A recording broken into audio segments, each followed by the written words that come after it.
बोलिए सद्गुरुदेव की जय। संत समाज की, भक्त समाज की जय। साहिब बंदी साहेब बंदी। शब्द बिना सुरत आंधरी, कहो कहाँ को जाए। द्वार न पावे शब्द का, फिर भटका खाए। शब्द सार शब्द, निर्णय वचन। सुरति माने लक्ष्य मन, आंधरी माने विवेकहीन, द्वार माने गुरुमुख। निर्णय वचनों को न पाने से मनुष्य का मन विवेकहीन होकर अंधा हो गया है। कहो भला वह कहाँ जाएगा। वह शब्दों का द्वार गुरुमुख निर्णय वचन न पाने से बारंबार कल्पित शब्दों के भ्रमजाल में भटका खाता है।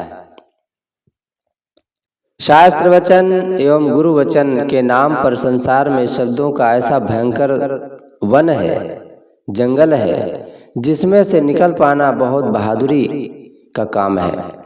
निर्णय शब्द रूपी कसौटी न होने से मनुष्य का मन अंधा बना वाणी के घोर वन में भटक रहा है। श्री राम रहस्य साहब ने कहा है, एक शब्द समुदाय में 4 प्रकार की वाणियां हैं, काल, संधि, झाई और सार। सार शब्द एवं निर्णय वचन लेकर ही अन्य वाणियों को परख कर उनसे उबरा जा सकता है। संसार में एक सृष्टि क्रम है, कारण कार्य की व्यवस्था है तथा विश्व के शाश्वत नियम है। जिन वाणियों के तथ्यपरक वर्णन है वही सार शब्द हैं, और जिनमें अनर्गल बातें, चमत्कार, अंधविश्वास एवं राग द्वेष पूर्ण बातें हैं वे सब त्याज्य हैं। किसी महापुरुष के ये वचन कितने मर्म स्पर्शी हैं। आकाश से महान दैत्य केवल इसलिए नहीं उतरते हैं कि आप्त अथवा योग्य पुरुष ऐसा कहता है, मैं तथा तुम्हारे जैसे अन्य पुरुष केवल ऐसे ही कथनों को स्वीकारते हैं जिनका समर्थन तर्क द्वारा हो सके। भामतीकार भी कहते हैं, हजारों वेद वचन घड़े को कपड़ा नहीं बना सकते। जैसे अंग में चुभे हुए कांटे को दूसरे कांटे से निकाला जाता है, वैसे निर्णय वचनों से भ्रम वचनों के जाल को काटकर उससे विवेकवान निकल आते हैं। सद्गुरु कहते हैं कि द्वार न पावे शब्द का, फिर भटका खाए। यदि मनुष्य शब्दों का द्वार न पाया तो वह बारंबार भ्रामक शब्दों के घेरे में भटकता रहेगा। शब्दों का द्वार है निर्णय वचन। इसी के बिना मनुष्य का मन अंधा बना भटकता है। अतएव हमें शब्द समूह का मोह न होना चाहिए, किंतु निर्णय वचनों का ध्यान होना चाहिए, निर्णय वचनों पर विचार होना चाहिए। इसके लिए पूर्ण निष्पक्षता की आवश्यकता है। जब तक हमारे अंदर, पहली बात तो सद्गुरु कबीर किसी महापुरुष ने बहुत सुंदर बात कही है, मानुष तन सद्गुरु मिलन मोक्षो इच्छा होए, दुर्लभ तीनों परम है पाय सुयोग न खोए। पहली बात, निर्णय वचन अगर हमें पाना है, जानना चाहते हैं, उसकी जरूरत महसूस करते हैं तो सद्गुरु की जरूरत होनी चाहिए। सद्गुरु अगर हमारे पास हैं तो जरूर हमें निर्णय वचन मिलेंगे। तो सद्गुरु की खोज होनी चाहिए। गुरु के नाम पर दुनिया में बहुत प्रकार के लोग हैं, बहुत गुरु हैं दुनिया में। 8 गुरु बताए गए हैं, जिसमें अंतिम में सद्गुरु ही खास है। अगर सद्गुरु हमें मिल गए तो निश्चित है कि निर्णय वचन हमें मिलेगा, और निर्णय वचन मिला तो मानो हमारा काम हो गया, तो भ्रम अपने आप कट जाएगा। दूसरी बात, सद्गुरु के बाद सद्गुरु मिल भी जाए तो मोक्ष की इच्छा होनी चाहिए। मोक्ष की इच्छा, कल्याण की इच्छा, संसार दुखों का घर है, ये समझ आ जाए, क्योंकि संसार में जब तक सुख लगता है, आनंद आता है, बात आती है ना, अली पतंग गज मीन मृग इनकी एक आँच, वह नर कैसे बाँची हैं जिनके पीछे पाँच। अली भंवरा को कहते हैं। अली भंवरा गंध में मारा जाता है, एक ही विषय में मारा जाता है। बड़े बड़े वो पेड़ों को, डालों को काट देता है, लेकिन एक फूल को नहीं काट पाता। क्यों नहीं काट पाता?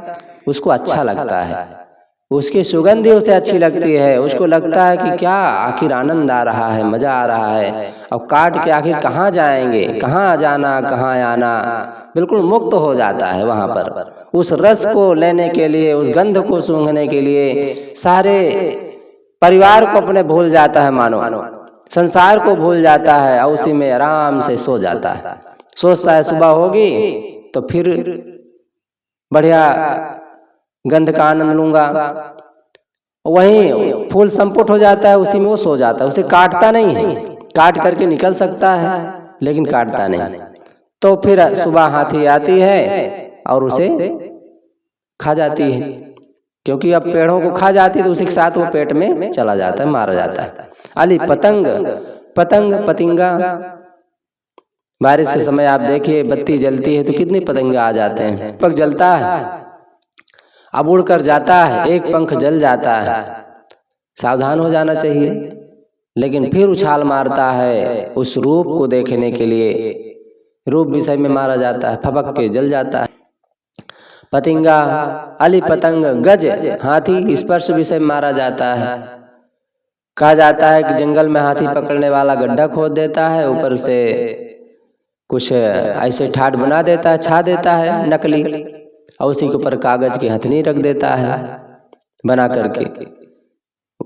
देखने में सुंदर, वास्तविक, आकर्षक लगती है वो हाथी, कागज की होती है। हाथी जान नहीं पाता है और जाता है, स्पर्श करता है और गड्ढे में गिर जाता है। तो हाथी वाला उसे फिर धीरे से चारा देता है। चारा देते देते उसको ये विश्वास हो जाता है कि यही मेरी रक्षा करेगा, यही मेरा मालिक है, क्योंकि ज्ञानी होता है हाथी, थोड़ा से सब प्राणियों में समझदार होता है। तो वो उसके साथ फिर चल देता है, उसकी बात मानने लगता है, जो सिखाता जैसे कहता फिर करने लगता, धीरे धीरे सिखा लेता है अपने अनुसार। तो जीवन भर फिर वो नोक सहता है, दुख सहता है, अब उसके ऊपर चढ़ता है, उसमें डाल लादता है, कितना माने उसे एक प्रकार से कांटे की जंजीर में बांध के रखता है। हर समय उसको पीड़ा का अनुभव करना पड़ता है, केवल एक स्पर्श के चक्कर में फंस गया बेचारा। तो गज मीन मछली, स्वाद के चक्कर में मछली मारने वाला कटिया लेकर जाता है, कटिया में आटा अथवा केचुआ कुछ फंसा करके फेंक देता है। मछली आती है, उसको लगता है वाह मेरा तो भोजन आ गया, दौड़ करके जाती है, पकड़ लेती है और फंस जाती है, फिर मारी जाती है। मछुआरा उसे पकड़ ले जाता है, खा जाता है। स्वाद के चक्कर में मछली मारी गई। मीन मृग, मृगा शब्द के चक्कर में मारा गया। जंगल में पकड़ने वाला जाता है, ढोल बजाता है, कहा जाता है ढोल बजाता है, और इतना मधुर ध्वन में बजाता है कि मृग उसी में बिल्कुल मगन हो जाता है। उसको लगता है वाह क्या पूछना, ऐसा लगता है बिल्कुल खो जाता है वो उस शब्द में। पीछे से दूसरा आता है, एक डंडा मारता है, वो मर जाता है। तो शब्द के चक्कर में मारा जाता है। अली पतंग गजमीन मृगिन की एक आँच, ये तो एक ही आसक्ति में, एक ही आँच में, एक ही जलन में मारे गए। वह नर कैसे बाँचे हैं जिनके पीछे पाँच, वो कैसे बचेंगे जिनके 5 आसक्तियां लगी हुई हैं। जो स्वाद भी अच्छा महसूस करता है, ये बनाओ वो बनाओ, खीर बनाओ, पूड़ी बनाओ, हलवा बनाओ, बड़ा बनाओ, फुलौरी बनाओ, न जाने क्या क्या जीव मन में बात आती रहती है, चलो आज ये बनाते हैं वो बनाते हैं। ऐसा नहीं कि न बनाया जाए, ऐसा नहीं है। यहाँ पर भाव ये है कि जीव अक्सर इन्हीं सारे आसक्तियों में फंसा रहता है, उलझा रहता है, अपने समय को बर्बाद करता रहता है स्वाद के चक्कर में। और गंध भी बढ़िया बढ़िया फूल आ जाए तो वाह ये फूल बढ़िया है, वो फूल बढ़िया है, ये सुगंधी बढ़िया है, ये तेल बढ़िया है, ये इत्र बढ़िया है, उसमें उलझ जाता है। और फिर शब्द भी डीजे बज गया तो वो फिर पूरा शरीर कनकना उठता है, नाचने का मन हो जाता है, पैर थिरकने लग जाता है, और बूढ़ा भी वहाँ पर जवानी का अनुभव करता है, सारा उसका रोग गांठी का रोग सब गायब हो जाता है। देखो शब्द उसे अच्छा लगता है। स्पर्श विषय तो महा जंजाल महा दुखदाई है, वो छूना चाहता है, पकड़ना चाहता है, स्पर्श करना चाहता है, उसे स्पर्श जो आसक्ति होती बहुत अच्छा लगता है। तो ये 5 विषय ऐसे हैं कि वो उसमें जीव फंसा रहता है, उलझा रहता है, मनुष्य उससे उबर नहीं पाता है। गंध की आसक्ति बहुत कम होती है। सदगुरु अभिलाष साहब जाते थे रास्ते में कई बार, तो मुर्दा सड़ता था तो लोग नाक दबाते थे, तो सदगुरु अभिलाष साहब को लोग पूछते थे कि साहब जी आप तनिक भी आपको कुछ लगा नहीं? कहा मुझे पता ही नहीं चला। पहली बात तो साहब जी अपने आप में हर समय रहते थे कि उनको बाहर का कुछ भान ही नहीं रहता था, ये पहली बात हो सकती है। दूसरी बात उनके जो गंध नासिका थी वो गड़बड़ हो गई थी, उसमें गंध पता ही नहीं चलता था, तो दूसरी बात ये हो सकती है। किसी किसी को दूर से ही गंध का पता चल जाता है, तो गंदी अगर सुगंधी है तो बिल्कुल मन भर जाता है, दुखी हो जाता है, नाक दबाता है, भागना चाहता है, बचना चाहता है। लेकिन वहीं अगर कोई अच्छी सुगंधी आ रही हो तो वाह क्या पूछना, अरे घी की महक आ जाए तो वाह देखो कहीं घी महक रहा है, कोई जला रहा है, तो उसमें उलझ जाता है, सोचने लगता है, उसमें विचार करने लगता है। तो 5 विषय मनुष्य के सामने हैं, तो इन्हीं में जीव उलझा रहता है। तो साहब कहते हैं कि सद्गुरु की जरूरत है, और सद्गुरु मिल जाने के बाद फिर मोक्ष की इच्छा की जरूरत है। माने संसार से बचने का भाव पैदा होना चाहिए। ये संसार दुख है, शरीर दुख है, यहाँ की मोह ममता दुख पैदा करती है। अहंकार जिसके कारण हम करते हैं वो थोड़े दिन के लिए है, और मन उसमें उलझ करके दुखी हो जाता है, उलझ जाता है। ऐसा भाव पैदा कहाँ होता है? उसी के मन में ये बात पैदा होती है जो मोक्ष की इच्छा रखता है, अर्थात दुनिया से बचना चाहता है, छूटना चाहता है, मुक्त होना चाहता है, अब इस दुनिया में नहीं आना चाहता है। उसके अंदर ये मोह ममता को छोड़ने का भाव पैदा होता है। मनुष्य का तन मिलना बड़ा दुर्लभ है।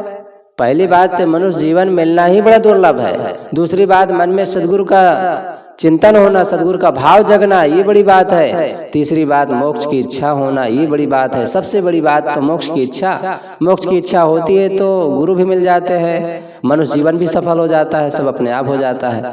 मानुष तन सद्गुरु मिलन मोक्षो इच्छा होए, दुर्लभ तीनों परम है। दुर्लभ बताया गया, ये दुर्लभ है, भाग्य से मिलता है। बड़े भाग मानुष तन पावा, सुर दुर्लभ सदग्रंथन गावा।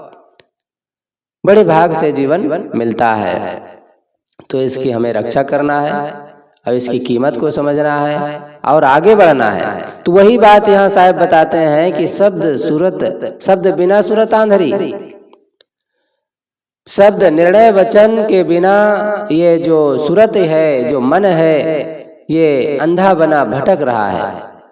लोग बता दिए कि वहां चले जाओ, न कहो ठीक है हो जाए, तो बस तुरंत तैयारी बन जाती है। अब उसमें कितना पैसा लगेगा, कहाँ कहाँ लगेगा, किस किस देवी के पास क्या क्या चढ़ाना पड़ेगा, चाहे जो करना पड़े सब करने के लिए तैयार हो जाए, बस ठीक हो जाए किसी तरह।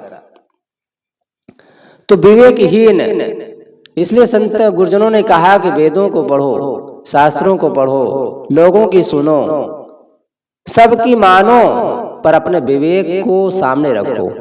जब विवेक हमारा सामने रहेगा तो निश्चित है कि हम सबसे उबर पाएंगे। नहीं तो जो लोग हमें कुछ कुछ बताते रहेंगे, कुछ कुछ वाणियां हम पढ़ते रहेंगे, और मन उसी में उलझता रहेगा, दुखी रहेगा, परेशान रहेगा, हैरान रहेगा। तो इसलिए हमें अपने अंदर से ये महसूस होना चाहिए कि भाई विवेक ही सब कुछ है। विवेक ही हमें बचा सकता है दुनिया से। अगर विवेक हमारे पास नहीं है तो दुनिया में फंसाने वाले, उलझाने वाले और दुखी करने वाले मिलते रहेंगे लोग। साहब कहते हैं शब्द बिना सुरत आंधी, बिना निर्णय वचन के ये मन अविवेकी बना भटकता रहता है। कहो कहाँ को जाए, कहाँ चला जाए, कहाँ भटक जाए, कोई ठिकाना नहीं। कहाँ कहाँ वो सिर माथा टेकने लग जाए, क्या क्या उसके मन में मान्यता बन जाए, क्या क्या भाव पैदा हो जाए। ऐसे व्यक्ति के अंदर तो राग पैदा होते हैं, द्वेष पैदा होता है, घृणा पैदा होती है, बैर पैदा होता है, तमाम तरह की बुराइयां आ जाती है, क्योंकि अविवेक है, निर्णय तो है नहीं, अपने मानव जीवन की कीमत को जानता नहीं है, शांति का अनुभव होता नहीं उसे, शांति चाहता ही नहीं है। भला हर जीव शांति चाहता है, लेकिन शांति के भाव जब तक वो समझेगा नहीं, शांति कहाँ से मिले इस बात को जानेगा नहीं, जानने का प्रयास नहीं करेगा, तो अपने विवेक को कैसे जागृत करेगा, कैसे अपने मन को सुखी बनाएगा, और कैसे वो सुखी हो सकता है। दर्पण हमारा गंदा है तो उसमें चेहरा कैसे दिखेगा, पानी में तरंग है तो चेहरा कैसे दिखेगा, हलचल तो मची रहेगी। ऐसे ही जब तक हमारे मन में स्थिरता नहीं है, निर्मलता नहीं है, ठहराव नहीं है, अंतर्मुखता नहीं है, तब तक कहाँ से शांति मिलेगी, संतोष मिलेगा। तो अपने मन को हमें समझाना है, अपने मन को समझाना। सदगुरु कबीर साहब उसी के लिए आदेश देते हैं, मन की तरंग मार लो बस हो गया भजन, आदत बुरी सुधार लो बस हो गया भजन। कितनी बड़ी बात बताते हैं साहब, बड़ी सरल शब्दों में, कि भाई मने को समझाना है। मूल गहे ते काम है तय मत भरम भुलाओ। मूल को पकड़ो। मूल क्या है? मूल तुम्हारी आत्मा है, और उसको समझने के लिए तुम्हारे पास जो मूल क्या है, मन को भी कह सकते हैं कि मन को अगर हम समझा लें तो आत्मा तो समझाई है। आत्मा तो एक प्रकार से आपकी है ही, आप स्वयं आत्मा हैं, हम स्वयं आत्मा हैं, लेकिन ये मन के कारण आत्मा का बोध नहीं हो पाता है, क्योंकि मन को बाहर अच्छा लगता है, प्राणी पदार्थों में मजा आता है, तो आत्मा को समझने नहीं देता है। तो मन ही को हमें समझाना है, मन ही को परमोधिये मन ही को उपदेश, जो यह मन को बस करे शिष्य होए सब देश। कितनी बड़ी बात है कि मन ही को परमोधिये, मन ही को उपदेश दीजिए, मन ही को संभालिए, मन ही को अपने तरफ खींचिए, मन ही को आप कहिए कि तेरे में ही दोष है, तू आया क्यों इस शरीर में। कोई हमारा दोषी नहीं है, कोई हमारा दुश्मन नहीं है, कोई हमारा बैरी नहीं है, कोई हमें दुख नहीं देता है। किसी कारण हम दुखी नहीं है, अपने मन के कारण दुखी हैं। सबसे ज्यादा आदमी अपने आप से बात करता है, अपने आप में विचार करता है, अपने आप में चिंतन करता है, उसी से सुखी दुखी होता रहता है। इसलिए अपने मन को समझाइए, इस शरीर में क्यों आया है। आया है तो भाई सहना ही पड़ेगा। ये जो बाहर दिखाई दे रहा है, दुख सुख आ रहा है, तो तुम्हें सहना ही पड़ेगा। अगर तुम्हें इस दुख से बचना है तो शरीर का मोह, शरीर की आसक्ति और शरीर से जुड़े हुए प्राणी पदार्थों की जो मोह ममता है, अहंकार है, उसे छोड़ना पड़ेगा तुम्हें। जब नहीं छोड़ोगे तो कैसे तुम सुखी हो जाओगे। अपने मन को हम मानो समझा रहे हैं। सद्गुरु संतों ने, महापुरुषों ने अपने मन को समझाया है, अपने मन को ही परखा है। एकांत में चले जाते थे केवल अपने मन को समझने के लिए, कि क्योंकि वहीं पर पता चलेगा मन के घुड़दौल कितना इसमें है। भीड़ भाड़ में तो पता नहीं चलता है, क्योंकि बातों में समय चला जाता है, लोगों के प्रपंच में समय चला जाता है, और खान पान में समय चला जाता है। बहुत सारी चीजें तो उसी में खो जाती है, सारा समय उसमें चला जाता है। फिर खाओ, फिर पियो, फिर सो, फिर यही सब में जीवन चला जाता है। इसलिए महापुरुष कभी कभी एकांत का सेवन करते थे, अलग हो जाते थे, समय से व्यवहार में अपना सेवा भी करते थे, लेकिन एकांत का अनुभव करते थे। अब एकांत सबके लिए नहीं होता है, एकांत समझदार के लिए, विवेकी के लिए, विचारवानों के लिए होता है। बच्चा अगर एकांत में चला जाएगा तो गोली खेलने का मन हो जाएगा, कुछ और करने का मन हो जाएगा। देखो बच्चा छूट पा जाए तो रोड की तरफ भागता है और कहीं भागता है, तो उसके लिए एकांत की जरूरत नहीं है। वो तो संतों के बीच में रहे, अर्थात जो साधक हैं, साधक वृत्ति के भाई है या जो भी है, शुरुआती है उनका, तो संतों के बीच में जितना रहेंगे, उनका आदेश, उनका धक्का, उनकी बातें, उनकी ठोकर जितना खाएंगे तो उतना ही उसको आगे बढ़ेंगे, उतने उनको अच्छा लगेगा, एक प्रकार से मन रुकेगा, ठहरेगा। धीरे से फिर कभी जब स्थिरता आएगी, मन में एक ठहराव पैदा हो जाएगा, तो एकांत में भी है उसका भी अनुभव करें। तो कहने का भाव यह है कि मोक्ष की इच्छा होनी चाहिए, और मोक्ष की इच्छा मन में पैदा होती है, और मन को जब तक समझाएंगे नहीं, जब तक उसको अपने तरफ मोड़ेंगे नहीं, उसको अंतर्मुखी बनाएंगे नहीं, तब तक वो कैसे समझेगा हमारी बात को? नहीं समझेगा, क्योंकि उसे बाहर मजा आता है। बेटा मिल जाए, बेटी मिल जाए, बहू मिल जाए, मित्र मिल जाए, साथी मिल जाए, भाई मिल जाए, हाँ पड़ोसी मिल जाए, और इधर उधर के कुछ शब्द मिल जाएं, तो बस उसी में वो लग जाता है।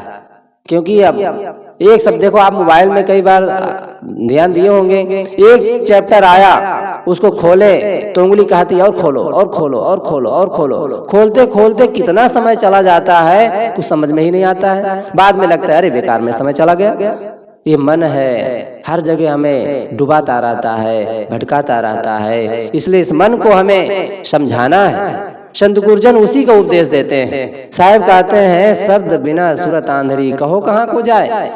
जब तक तुम निर्णय शब्दों को परखोगे नहीं, जानोगे नहीं, उसको अपने हृदय में धारण नहीं करोगे, तब तक ना जाने कहाँ कहाँ भटकना पड़े। जाको सदगुरु ना मिला व्याकुल दऊ दिस धाय, आंख न सूझे बावरा घर जरे घूर बुताए। जब तक हमें सदगुरु नहीं मिलते हैं, संत नहीं मिलते हैं, सत्संग नहीं मिलता है, तब तक दसों दिशाओं में हम भटकते रहते हैं। आग लगी रहती है हृदय में और पानी डालते हैं घूर में, मतलब देवी देवता भगवान के नाम पर भटकते रहते हैं। अब आग कहाँ लगी है? वासनाओं की आग, क्रोध की आग, विकारों की आग हमारे हृदय में लगी है, तो वहां पर उसको जानने का प्रयास ही नहीं किया जा रहा है। तो साहब कहते हैं, समझो इस बात को, द्वार न पावे शब्द का फिर भटका खाए। द्वार निर्णय वचन नहीं मिलता है। निर्णय वचन हमें संत गुरुजनों से मिलता है, सत्संग से मिलता है, इसलिए हमारा ये ध्यान संतों की तरफ जाना चाहिए। देखो उस दिन वो भगत आए थे, वो तो बिल्कुल निर्णय लेकर आए थे कि भगत होकर आएंगे, क्योंकि भगत हो जाएंगे तो हमारा सब कुछ छूट जाएगा, विश्वास था उनको। लेकिन ये उनको जानकारी नहीं थी कि यार ये मन है, कब भटका दे, क्या भरोसा है। कोई बात आती है, बाधा आ जाती है, दुविधा आ जाती है, तो मन भटक जाता है, दुखी हो जाता है, और फिर कंठी तोड़ने का मन हो जाता है, कंठी उतारने का मन हो जाता है। उनको ये पता ही नहीं था। जब उन्हें समझाया तो लगा कि सही बात है साहब, चलो कोई बात नहीं, हर महीना सत्संग में आएंगे, या तो आते रहेंगे, अगर उनके सच में भगत होने का मन है तो आते रहेंगे, नहीं तो फिर तमाम उनको मिल जाएगी, ईसाई मिल जाए, ईसाई में तुरंत चले जाएंगे। भाई तुम मारो ना खाओ, कोई दिक्कत नहीं है, बस ईसा मसीह प्रभु को स्वीकार लो, पूरा तुम्हारा सब मुक्ति मिल जाएगी। भगवान वाले कोई मिल जाए, कभी वैष्णव वाले कोई मिल जाए, अरे बस प्रभु के भरोसे रहो, अपने नैया को उसके भरोसे छोड़ दो, बस अपने आप उपार लगा देगा। ऐसे ऐसे दुनिया में गुरु हैं, महात्मा हैं कि जाल में उलझा देते हैं, वास्तविकता को बताते ही नहीं है।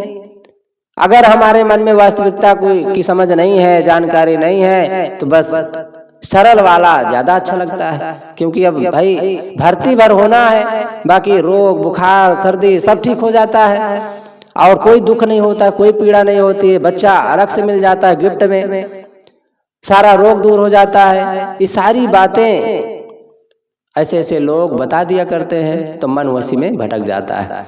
तो मन को समझाना है। बहुत बच्चे पा गए, बहुत धन पा गए, बहुत लोगों का मोह ममता मिल गया, प्यार मिल गया, अब नहीं चाहिए, इसकी जरूरत हमें नहीं है। अब तो बस शांति चाहिए, मुक्ति चाहिए। अगर ये भाव हमारे अंदर पैदा हो जाए, हमारे मन को हम समझा लें, तो निश्चित है कि हम वास्तविकता को समझ पाएंगे, परख कर पाएंगे, और आत्मा की ठहराव भी हमारे अंदर आएगा। और उसके लिए अपने बल की जरूरत है, साधना की जरूरत है। शुरुआत में सदगुरु बिलास साहब कहते थे, सेवा करो, सेवा से चित्त शुद्ध होता है, सेवा से चित्त शुद्ध होता है, और सेवा स्वाध्याय और साधना, सेवा से चित्त शुद्ध होता है। स्वाध्याय थोड़ा से सदग्रंथों का अध्ययन करो, मनन करो, चिंतन करो, और स्वाध्याय का मतलब अपने आप का चिंतन करो, अपने बुराइयों को देखो, अपने आलस्य को देखो, अपने मन को देखो, स्वाध्याय का मतलब ये भी होता है, स्व माने खुद, अध्ययन करना, स्वयं का अध्ययन करना। तो स्वाध्याय सदग्रंथों का अध्ययन करना और साधना करना। साधना जैसे गाड़ी कोई चलाता है तो देखना भाई, साध करके जाना, गड्ढे में ना गिरने पाए, इधर उधर न जाने पाए, नींद नहीं लेना, बड़ी सावधानी से चलाना, तभी तो मंजिल मिलेगी। तो गाड़ी को साधा जाता है। तो ड्राइवर उसका होता है तो गाड़ी को बड़े आराम से, उसको नींद जल्दी नहीं आती है। ड्राइवर को जो अभ्यासी हो जाता है ड्राइवर करने में, नींद उसको नहीं आती है, चाहे 2 दिन उसको चलाना पड़े गाड़ी लगातार, लेकिन नींद नहीं आती है। बड़ी बात है भाई कि ड्राइवर जो होता है असली में उसको नींद नहीं आती है।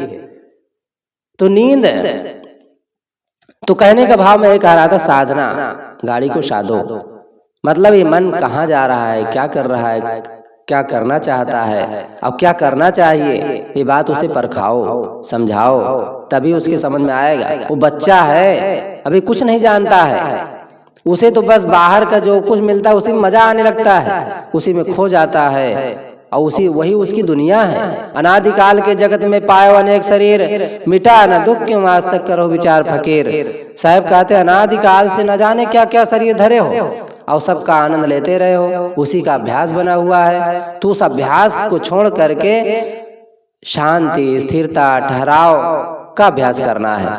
मन हर समय हाथ चलता रहता है तो कभी हाथ को शांत भी करना चाहिए। पैर हर समय इधर उधर दौड़ता रहता है, पैर को स्थिर करना चाहिए। अब धीरे से अंदर जाएं, मन न जाने कहाँ कहाँ, दिल्ली, बम्बई, कलकत्ता। अब ध्यान में बैठे हैं तो कहीं जूता खरीदने चला जाता है, तो कहीं समोसा खाने चला जाता है, तो कहीं बाजार चला जाता है, तो कहीं सब्जी खरीदता है, तो कहीं कहता है आज खीर बनाएंगे, आज पूड़ी बनाएंगे, पता नहीं क्या क्या मन में विचार आते रहते हैं। तो ये मन को स्थिर करें, शांति करें। इसलिए तो साधु संत गुरुजन कहते हैं कि मन को एक वो दे दो। जैसे उदाहरण बताते हैं ना कि हमारे पढ़ाई भगत जी के बांस, वो शैतान ऐसा है कि उसको बांस दे तो उसमें चढ़ता उतरता रहे। तो संत गुरुजन कहते हैं कोई शब्द में या संतों की याद में या सदग्रंथों में अपने मन को लगा दे, या सेवा में अपने मन को लगा दे, कहीं उसको लगाएं, क्योंकि उसको कोई काम चाहिए। अगर काम नहीं दिया गया तो बस वो आपको खाने के लिए तैयार है, परेशान करने के लिए तैयार है, उलझाने के लिए तैयार है। तो साहब कहते हैं शब्द बिना सूरत आंधरी, कहो कहाँ को जाए, द्वार न पावे शब्द का, फिर भटका खाए। तो इस साखी का भाव हमें मनन करना है, चिंतन करना है और अपने जीवन में उसे प्रयोग करना है। बोलिए सद्गुरुदेव की, संत समाज की, भक्त समाज की, शाही बंदी साहेब बंदी साहब।